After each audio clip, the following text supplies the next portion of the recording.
Selamat pagi saudara. Sebelum kita membaca dan merenungkan firman Tuhan, mari kita berdoa. Terima kasih kepadamu ya Tuhan untuk hari yang baru yang boleh kami jalani.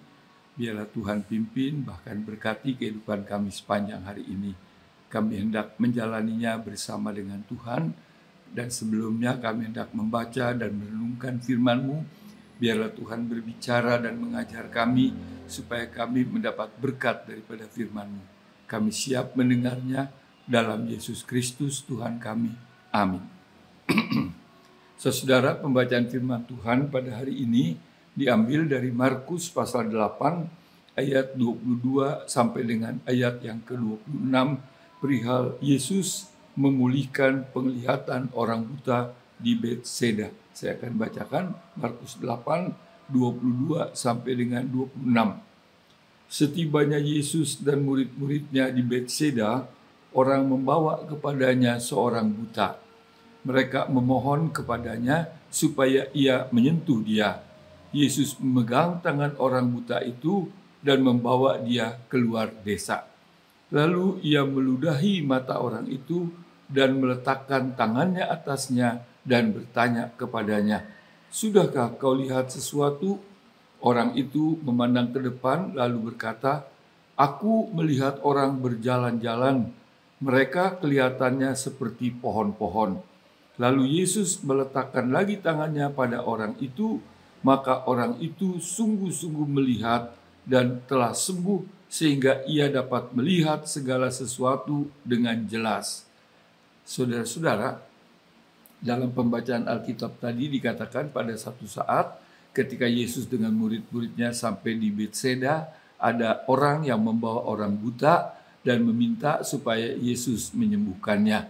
Kemudian Yesus membawa orang tadi keluar desa dan meludahinya matanya, dan dia bertanya apakah bisa melihat. Ternyata belum sepenuhnya, masih buram, hanya seperti pohon yang berjalan-jalan. Dan kemudian Yesus menjamah dan orang itu sembuh 100%, sembuh total. Saudara, dari sini kita dapat belajar beberapa hal. Pertama, tadi kita mendengar orang buta itu dengan orang yang membawanya, dari tengah kesulitan yang dialami, ia datang kepada Yesus. Ia percaya bahwa Yesus dapat menyembuhkan, maka dia datang kepada Yesus. Saudara, kita semua tentu tidak luput dari masalah, dari persoalan, dari pergumulan, dari kesulitan. Nah, biarlah dalam segala pergumulan, masalah, kesulitan apapun juga, biarlah kita selalu ingat untuk datang kepada Tuhan, memohon pertolongan Tuhan, memohon kuasa Tuhan dinyatakan untuk melepaskan kita dari kesulitan, dari pergumulan yang kita alami seperti yang dilakukan oleh orang buta tadi.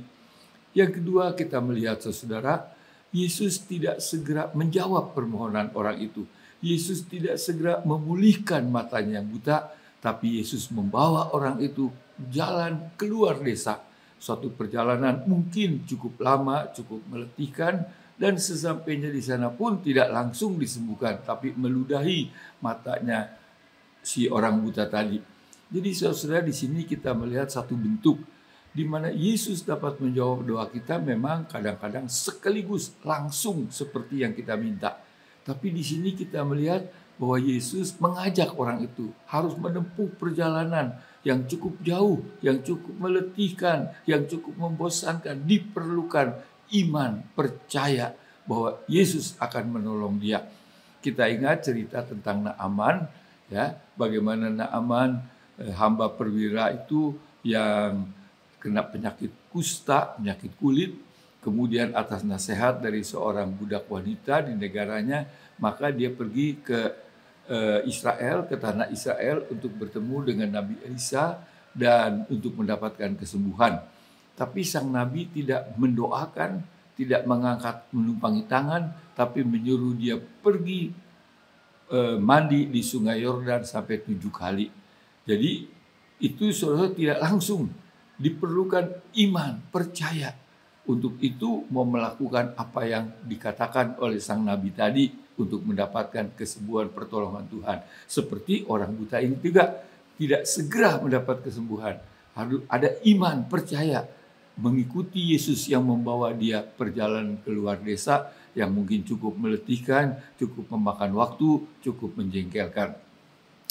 Yang ketiga, saudara, kita melihat bahwa Yesus tidak segera juga menyembuhkan, tapi meludahi mata orang itu. Ini semacam memakai sarana. Ya, jadi kadang-kadang Tuhan menyembuhkan kita dari kesulitan, dari masalah, pakai sarana. Dari sakit, pakai sarana. Dengan obat misalnya. Atau apapun juga tidak langsung. Jadi bisa saja Tuhan menolong kita keluar dari kesulitan. Tidak langsung mukjizat terjadi, tapi melalui sarana-sarana tertentu, melalui pertolongan sarana-sarana tertentu. Bisa saja Tuhan pakai seperti itu. Dan baru setelah itu Yesus menyembuhkan orang tadi sehingga dapat melihat kembali semuanya dengan jelas. Jadi kita belajar beberapa hal daripada pembacaan tadi. Yang penting adalah bahwa dalam kesulitan kita datang memohon pertolongan Tuhan, sekalipun tidak segera dijawab seperti yang kita minta, atau dijawab sebagian seperti orang buta tadi baru melihat sebagian, melihat samar-samar seperti pohon yang berjalan. Jadi baru Tuhan menjawab sebagian, tapi kita tetap perlu percaya, beriman, memohon supaya Tuhan menjawab apa yang kita kehendaki. Dengan satu pengharapan, Tuhan dapat melakukan itu, Tuhan berkuasa untuk melakukan itu. Kita hanya meminta kemurahan, belas kasihan, dan kuasa Tuhan dinyatakan dalam menolong kita. Tuhan memberkati. Kita berdoa. Terima kasih Tuhan untuk firman-Mu. Bagaimana orang buta tadi telah Tuhan jamah, Tuhan sembuhkan, walaupun melalui satu proses waktu seolah-olah diuji iman kepercayaannya, tapi dia tetap percaya dan dia mengalami pertolongan kuasa Tuhan. Tuhan, tolonglah kami juga tidak bebas dari segala masalah, pergumulan, tapi tolonglah kami supaya kami percaya, beriman untuk memohon kepada Tuhan dan terus memohon, menantikan kuasa Tuhan dinyatakan sekalipun kami harus menunggu, kami harus berusaha dengan bermacam-macam cara seperti orang buta tadi. Tolong kami Tuhan, Tuhan lindungi, pelihara, bahkan berkati kehidupan, pekerjaan kami sepanjang hari ini, juga keluarga kami. Dalam Tuhan Yesus kami panjatkan syukur dan doa kami. Amin. Saudara, Tuhan memberkati. Amin.